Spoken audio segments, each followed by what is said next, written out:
Okay, now we're recording. Good morning. I'm Dr. David A. Padgett. This is GIS Day at Tennessee State University. I'm the director of the Geographic Information Sciences Lab, and today we are going to have student presentations. I'm very proud of my students here at Tennessee State University, and one of my best former research assistants, because Gabriella is so good, somebody snatched her away from my lab, but that's what we want to do, is have our students move on to bigger and better things. So Gabriella Mabayyed is our first student presenter, and she will introduce herself. Gabriella, the floor is yours. Hi, everybody. My name is Gabriella Mabayyed. I am a junior biology major at Tennessee State University. And one of my favorite projects with Dr. Padgett was this one. And as you guys know, the title, Community-Led Air Quality Monitoring, Turning Victims into Advocates. Kind of like my intro, or kind of like my abstract, my introduction is, can you please? Next slide. Yeah, just tell me to advance the slide. Okay. Okay. So kind of like my abstract, my introduction just kind of states the issue where lack of zoning laws in Houston have allowed for companies to construct buildings and factories that are dangerous in regard to air quality of mainly this community in Pleasantville, Texas. This causes disproportionate effects on low-income minority families, and through the use of EJSCREEN, database variables were selected to show health risks and air toxins in the area at state and national levels. The air monitor locations were layered onto EJSCREEN maps to assess relative exposure risk. And the pictures that you see here are just kind of examples of EJSCREEN and the air monitor locations. And next. So the method that was used was the Environmental Justice Screening Tool, which is also known as EJSCREEN, to determine the level of risk that was in the community's surrounding area. And through the use of EJSCREEN, environmental and demographic indicators were able to be combined for more accurate reading and interpretation of this data. Next. So both of these images that you see here are representative of both EJSCREEN indicators and environmental indicators. And in this case, it would be regarding NADA cancer risk on the Pleasantville community. So on the left, the NADA cancer risk using environmental indicators were in the 95th to 100 percentile. And to the left, and to the right, the NADA cancer risk using EJSCREEN index is in the 90 to 95th percentile range. And then you can just kind of see in this one the difference between environmental indicators and EJSCREEN, where you would get kind of like a more complex reading, I guess you would say, on EJSCREEN, rather than environmental indicators, where it's just kind of like red and yellow. Next.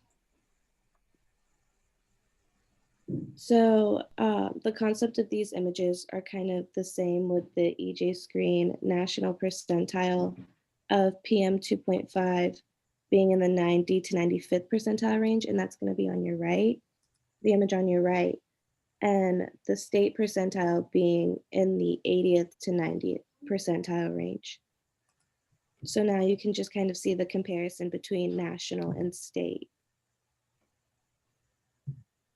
Next. And then another one with the state percentile of NADA respiratory particles using EJ index is in the 80 to 90th percentile range, and that's also to your right. And the national percentile being in the 90 to 95th range to your left.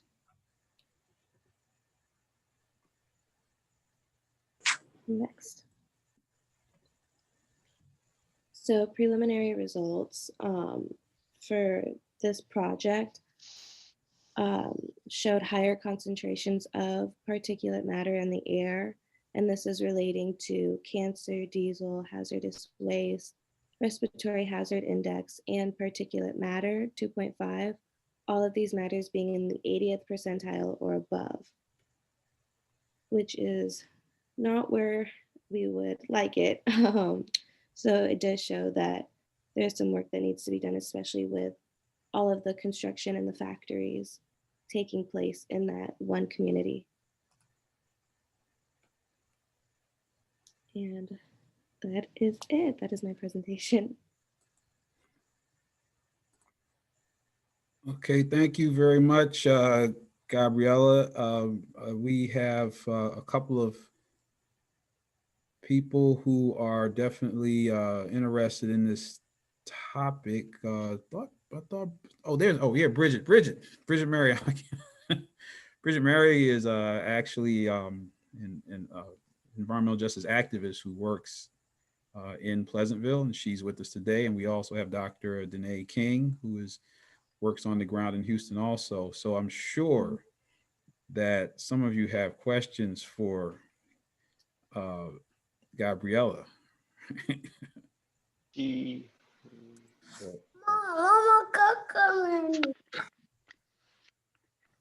Well, good morning to all. This is Bridget Murray.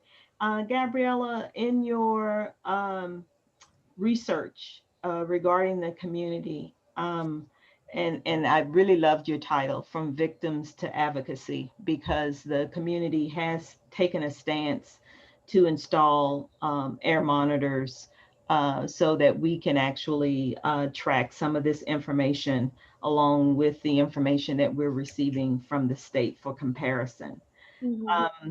Do you have any suggestions for next steps based on some of your findings, or and just, I guess that's the direction of my question. Next steps, I think for sure, maybe if it's possible to slow down the construction of more of these hazardous factories that are being built within the community, and maybe just redistributing them elsewhere or throughout the state as a whole. But I know that is pretty difficult, especially when you're dealing with a state and trying to slow that down in a way. But that is one that I can think of off the top of my head right now. And maybe with the current factories, I'm sure are they on every day, or are some of them most of them are working, right? Correct. So I would say even to go as far as shutting down some of them, because the cause and effect of these factories that they have on the community is really detrimental to the people of the community. So if we have to even shut down some of these factories and build them elsewhere or somewhere where there isn't too much damage that would be involved, I would say to do that. Yeah, we have a question from the chat from Dr. Morwell Gassler from Xavier University in New Orleans. The question is this data about indoor air quality or outdoor air quality? Outdoor air quality, I believe. Yes, thank you. Yeah, if you have any other questions, you can feel free to type them into the chat. I'm sorry, Bridget, did that answer your question, hopefully? It was helpful, of course. That approach is, as you mentioned, it's going to be very difficult, particularly living in a city with no zoning. Yeah. There aren't a lot of laws that will help us in that situation. So the community approach at this point is really to look at preventative measures, communicating more so with the community so that individuals who would be considered vulnerable will know on days that they should avoid a lot of outdoor exposure. Okay. Okay, the questions are rolling in now. We have a question from one of the students in my geography 1010 class, Raven Cade. So please ask the question, Raven. Okay, so I'm from Texas, and I will say that I never noticed, but I noticed coming here, if you look on like the weather app, whenever you look at the air quality, it would always say poor, because I'm from Texas City, which is about 30 minutes away from Houston. And here in Nashville, it always says like good. And so my question was, what types of zoning laws do you think should be enacted in order to protect these communities so that something like this won't happen in the future? Well, I'm not really knowledgeable on the different types of zoning laws, so I can't really say specifically what types of zoning laws, but kind of like I was telling Bridget, maybe some where factories aren't built in such a close vicinity to one another, if they can help it, of course, but just to give people in communities that space of having like, yeah, like one factory here that's doing damage enough as it is, but to have so many in one area is just kind of like over the top in a way. So maybe just the way that they distribute these factories and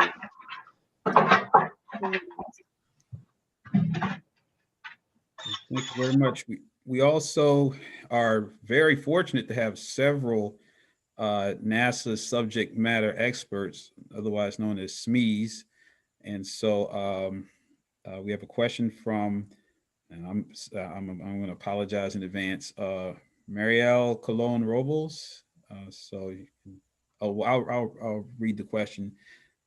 She said, great presentation. Do you know how weather or the stability of the atmosphere affects these numbers? With a very stable atmosphere, pollutants tend to stay longer to the ground.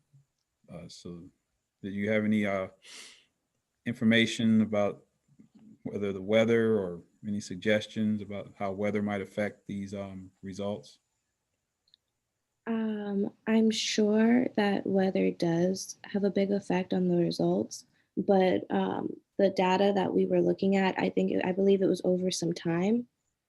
And so with all of like the average of those numbers, we still got a pretty kind of like poor reading of the air quality for these certain environmental indicators. Yes. Yes, these are, what Gabriella had to do was actually go into the air monitor data and extract those data and pull them into ArcGIS Online in order to get the average monthly exposure to the population from air pollutants that were picked up by the what kind of air monitors are you using, Bridget? Miss Mary? We're using, I'm sorry, the Clarity model. Clarity model. Okay, using the Clarity model. So the Clarity monitors actually send information to a website. And so, Gabriella had to pull data from that website so that we could see not just a daily exposure, but exposure over a long period of time. Okay, we have, one of my other students, Niger Troutman has a question. What's your question? You just answered it. I was going to ask her, like, how did you pull the data in order to, like, see the stuff for the different factories and stuff like that? Because in Georgia, we kind of go through the same thing. But, I was always wondering, like, how did you find that?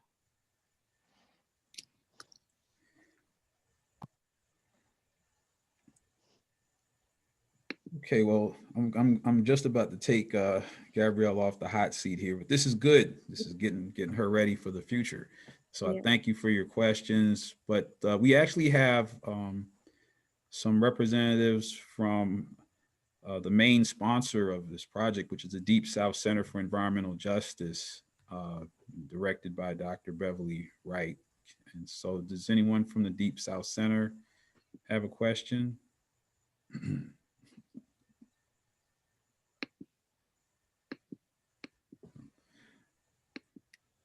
Okay, No, well, this is Mary Williams. Oh. No, I don't have any questions.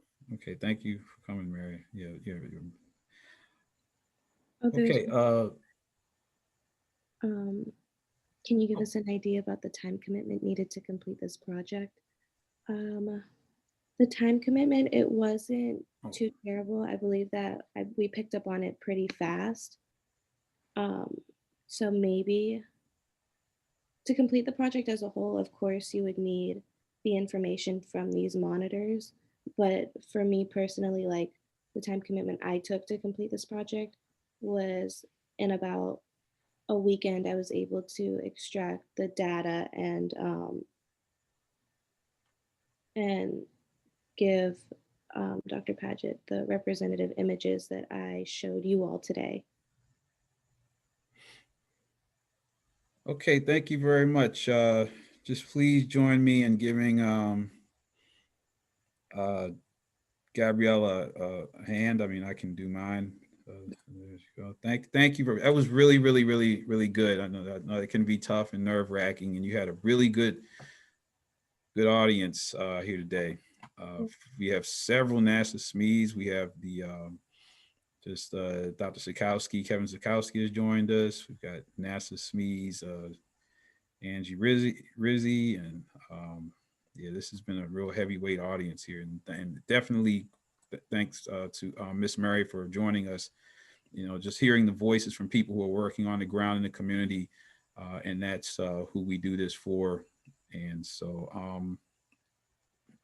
yeah, so thank you very much. So I'm going to pause the recording. I'm not going to pause the presentation, of course.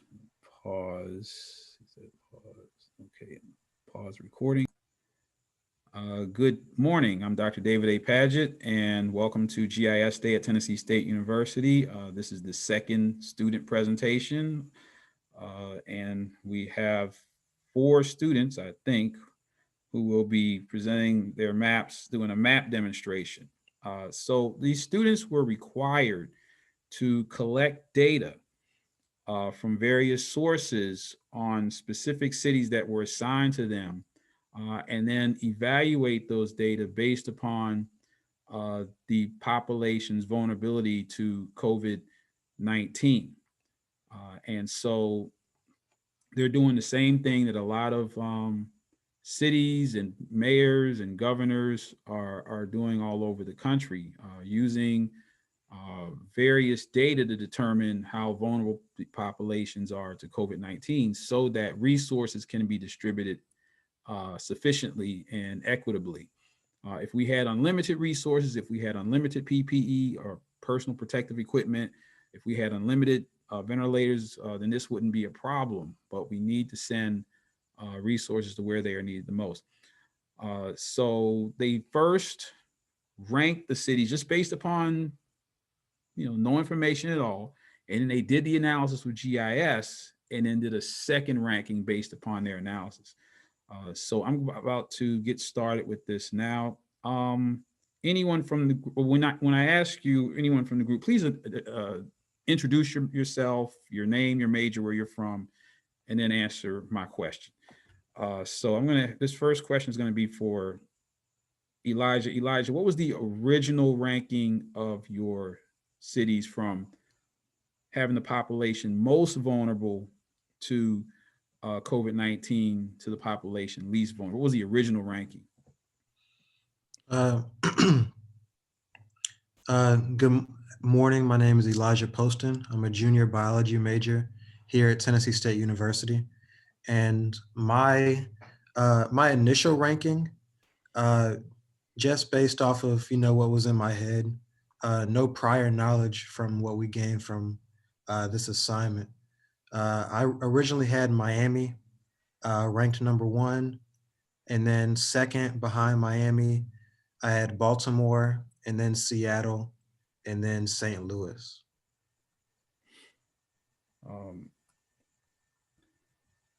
Okay, and I apologize, is Necklin Smith here today? I thought I saw Yes, Smith. sir.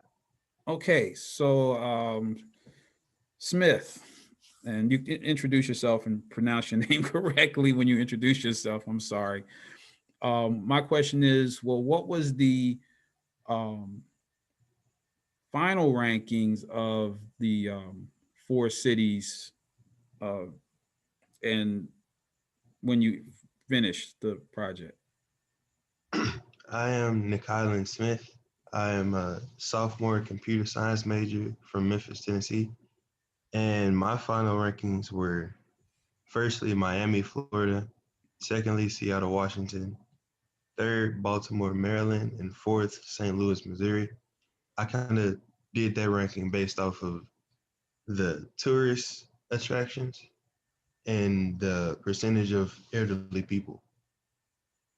And Miami is more of a hotspot for tourists, so it would be a little more vulnerable than the others. And it also has a large percentage of people over the age of 65. Okay, thank you. So let's do our first map symbology demonstration. So one of the variables that was in there, what was mentioned by Smith, was population over the age of 65. So Elijah, can you change the symbology on the map to show where these cities rank in terms of elderly population?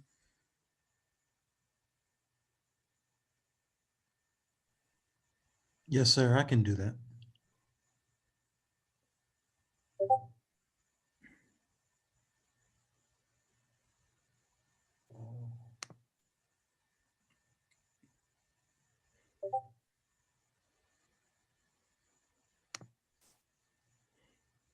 Ooh, I don't know why that happened. I'm sorry.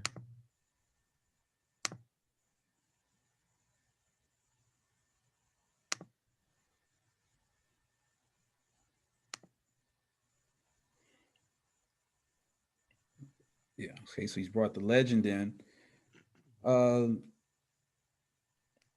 Okay, so as the students mentioned, we can clearly see that the percent over 65 Miami is dominant in that category. And of course, the death rate from COVID-19 for people over the age of 65, the last time I checked, was 80%. And so they're a very vulnerable population. Excuse me. Anyone in the group, is there another variable that drove your decision? What was your number one city again? Senior moment. I'm sorry. What was your number one city again? In your final ranking? For me, it was Miami. Was that true for the entire group? I believe so. Okay. So Miami, but Miami wasn't. So what was another variable that pushed Miami to the top besides percent elderly population? Population believe- density. Oh, sorry. I'm sorry. Colin, sorry about that. So population density. So let's see population density, how the cities rank in terms of population density.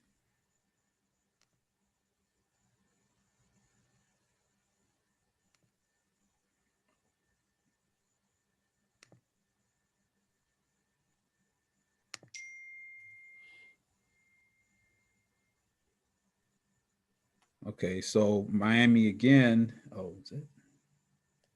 Yes. So again, Miami. So as you can see, the students took a very iterative process in using GIS to visualize the data that makes it very clear what criteria were used to make their decisions. Elijah, would you mind opening up the attribute data table?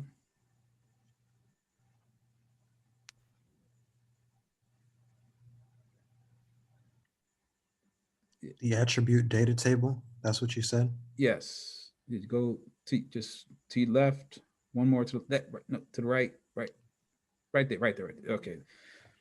Okay, so as you can see, can you scroll across the data table? Hope everybody can see that, but it is what it is. So yeah, just okay. So here, so could you just read off the variables that you used in your assessment?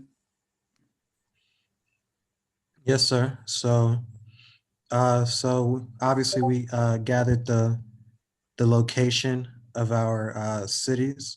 We gathered the population uh, from census.org, population density also from census.org, population over 65, percent of the population over 65, the Black population, the Latinx population, the percentage of the population that's in poverty, the social vulnerability index, the percent of the population with asthma, the percent of unemployment, and the PM exposure. Yeah, PM is particulate matter. Okay, I'm going to open it up to our audience. Does anyone have any questions for our students? Do any of the other students have any questions for the students? Yeah, and anything would you would like to have them display? Any variables you would like to have them display that you're curious about as far as just some, I'm opening it up to the audience to ask questions.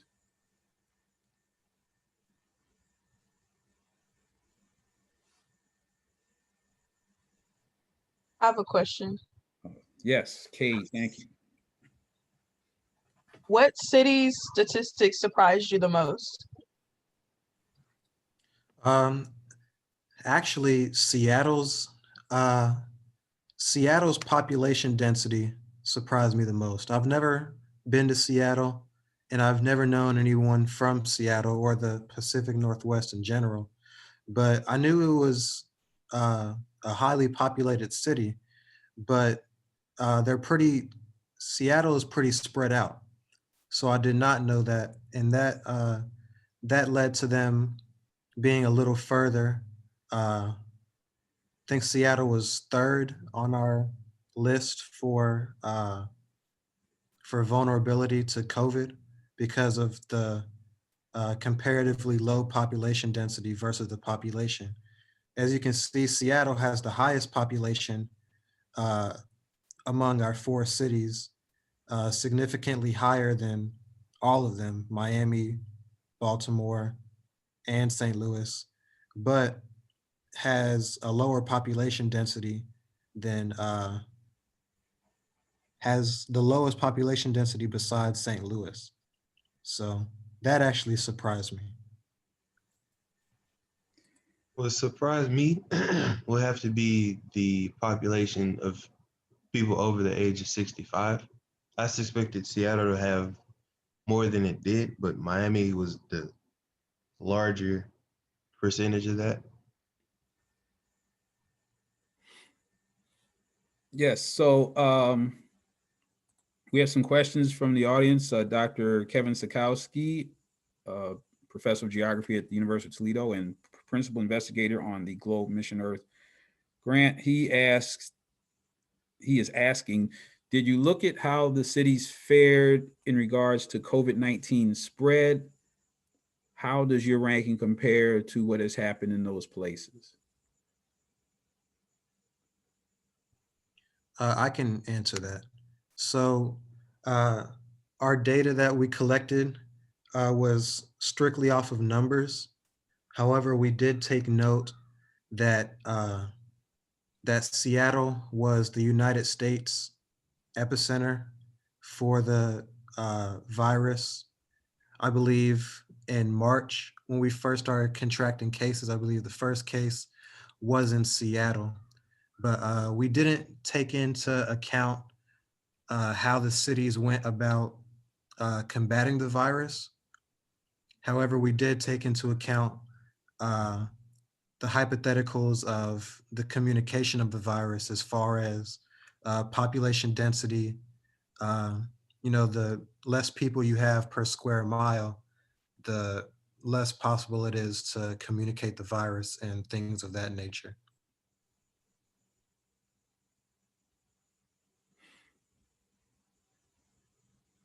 Yes, yes, good answer. We have another NASA SME. Dr. Sikowski's a NASA SME. Now we have another NASA SME, Marielle Colon Robles, and she is asking, well, they somewhat covered this a little bit perhaps, but besides the population density and population over age 65, and which pushed Miami to the top, was there any other of the variables that perhaps either variables, any other variables that push Miami to the top, or what city did you find to be least vulnerable? What was your least vulnerable city at the end of the day? I can answer that one. Before we collected all the data from the census website, I think the main variable we use, like with prior knowledge, would have to be maybe the tourist attractions of the cities. Like some of the cities are like more well known to people that want to travel and things like that. And after collecting data, I believe another major variable was the percentage of people in poverty that weren't able to access like healthcare and things of that matter. And what was the last part of the question you asked, Dr. Padgett?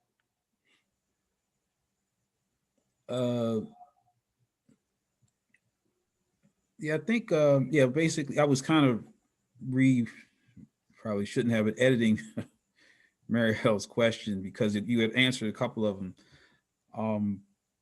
But yeah, I think you did a good job of answering. Let me see, answering that, I think. So let's move on. Svetlana Darsh has a question. Building on Dr. Sikowski's question, it sounds as if population and population over 65 were clearly correlate with infection. Can we look at Elijah, can we look at the at poverty? Can you look at change the symbology and show each city's poverty rate?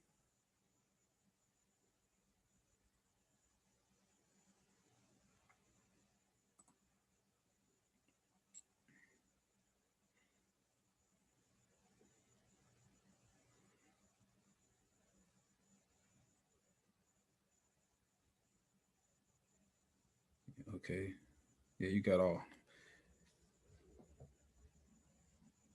Yes, I find that striking, and just I should have been tossing in some relativity here. I think that for age 65, it was trending on average. I think average city in the United States is about 12% of the population over 65 years of age, but you saw Miami had 16%.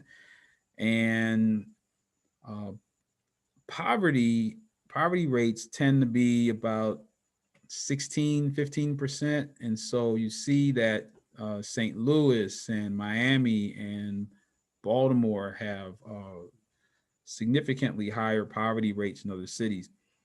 I have a quick question. Most of the variables that we looked at were related to health, age, and so on and so forth, asthma, PM 2.5. But why would poverty make a community vulnerable during the pandemic? Anyone in the group that's on here? Yes, sir. Well, poverty can have a larger impact than you may think. Percentage in poverty can play impact in vulnerability to the virus, because if someone who is below the poverty line is able to, or if they're unlucky enough to contract the virus and they seek to receive treatment for the virus, they may not be able to receive that treatment due to not having access to healthcare, due to not being able to afford it or have any insurance plan for it. So in theory, the virus would communicate easily among a percentage of high poverty levels in a city due to little access to healthcare. Okay, thank you very much. We have another question, Joshua Okeke, who is joining us from Nigeria. So his question is, would you consider aggregating the population by gender? Do you think you'd see any gender differences in terms of COVID-19 vulnerability? I can answer that one. We did not consider doing that, but that is an interesting idea to see if there would be a difference in COVID-19 rates based off of gender, but I don't think there will be a positive correlation because COVID-19 affects everyone. Yeah, I have heard anecdotally that men are more vulnerable to COVID-19. I could be wrong. We did have one of our SMEs, I don't know if she's still here, Dr. Claire Johnson, Claire Johnson, MD, who is one of our, she's actually also our drone pilot. So she's an MD and a drone pilot, but I think she had to drop off, but she might have been able to add something to that gender question. But yeah, that's an interesting thing to consider because a lot of environmental problems hit genders, the different genders differently, men and women differently. Let's see. So now another one of my students, Nigel Troutman, asks, what city did you find the most interesting other than Seattle when making this map? Like, was there any city that had that surprised? Yeah.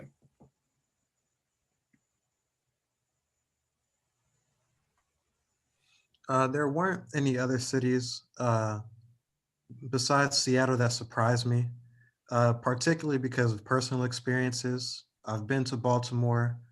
I have some close friends from St. Louis. I've been to Miami. I have family in Miami. So due to personal experiences, Seattle was the only one that surprised me back to as far as these cities go. Now, if you guys don't mind, I'd like to go back to Mr. Joshua's question about aggregating the data by gender. I think we would see more of a surprising result from that than you may think due to the way that other data carries out. As we know, men are more likely to die in car accidents. Men typically have a lower life expectancy than women. And I would believe that, due to that data and many other articles of data, that we would see interesting information based off of that.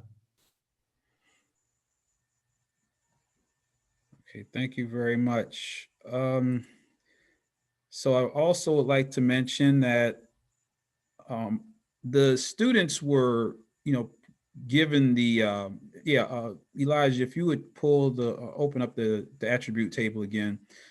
The students were given specific data sources as my effort to Google proof my students. This generation just thinks you can just Google it.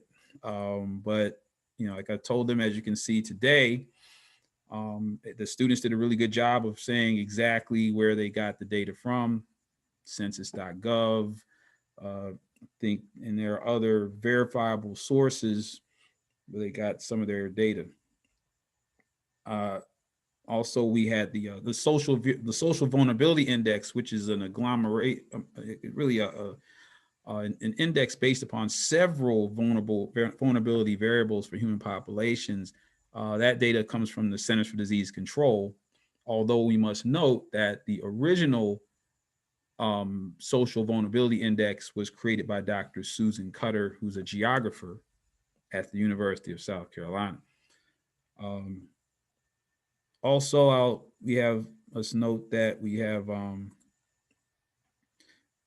to note that my new dean is here. Dr. Samantha Morgan Curtis has joined us. So she's new dean. Everybody else at Tennessee State University is retiring.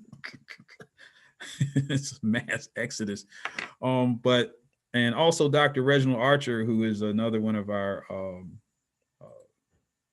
GIS experts here from Tennessee State University. And so these, the students had to look these variables up from verifiable sources. So I gave them to them. So that's why if there's some data that's not there, like gender, that's on me. There are unlimited numbers of variables that they could have chosen. Okay, so I guess we have Smith or Poston, Elijah. Do any of you all have any concluding remarks?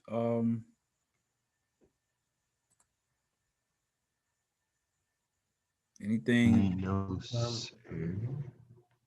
I remember, I can't remember who mentioned it, but they mentioned that percentage over 65 correlates with infection.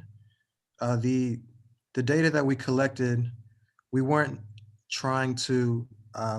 getting any infection numbers.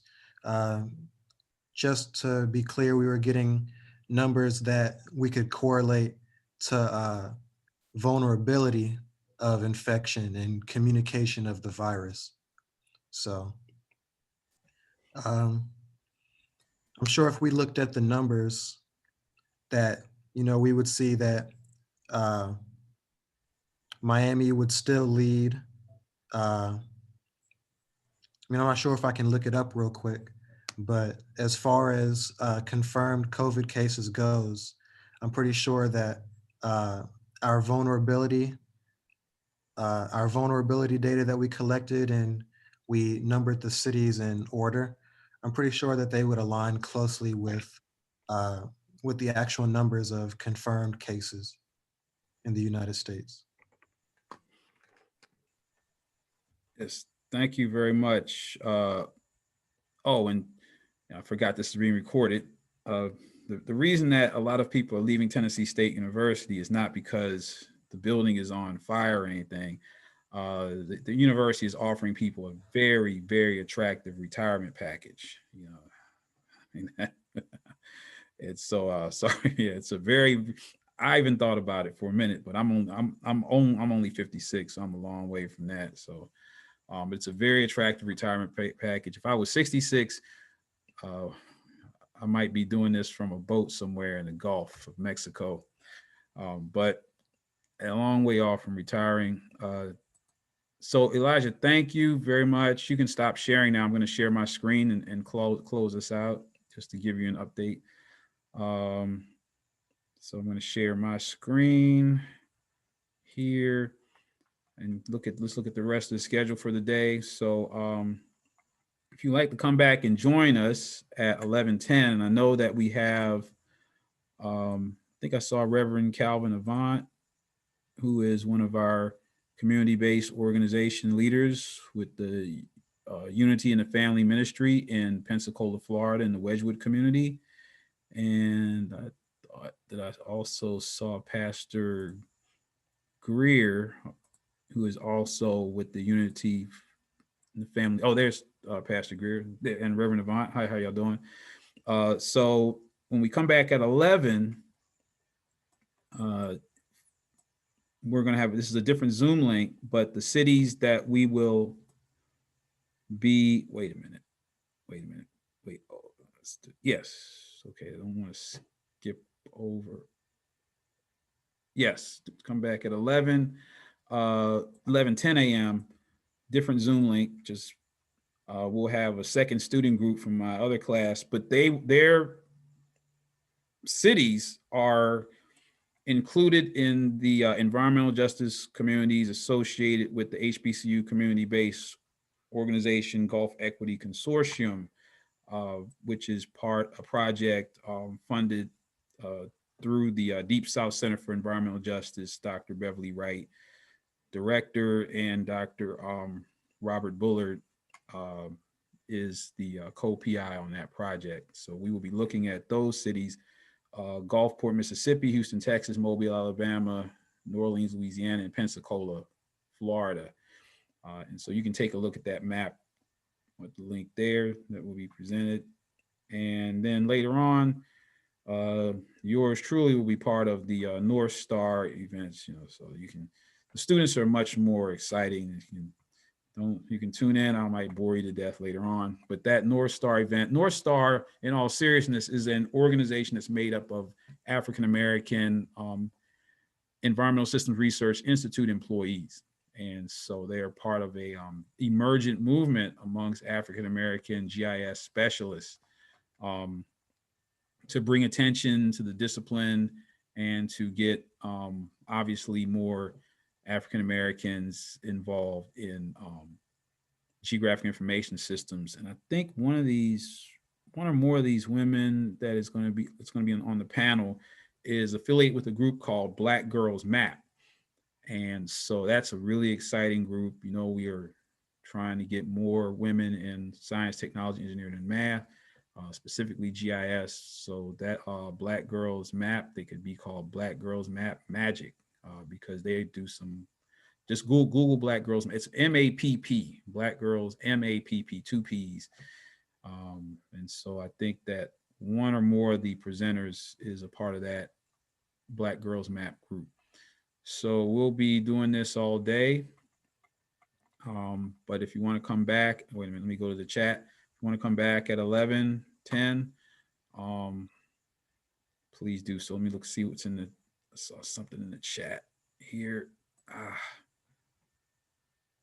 Okay. Okay, students asking about assignments. I'll talk about that later.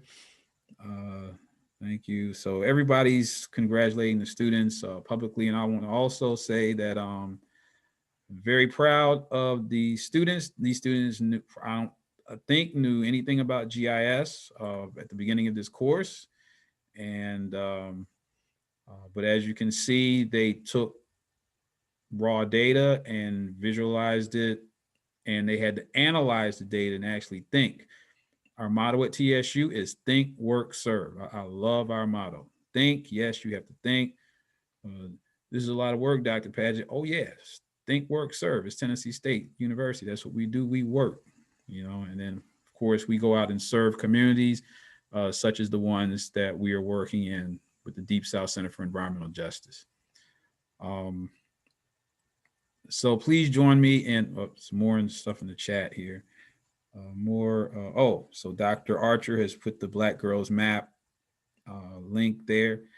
So again, we'll pick this up again in about 30 minutes with another class.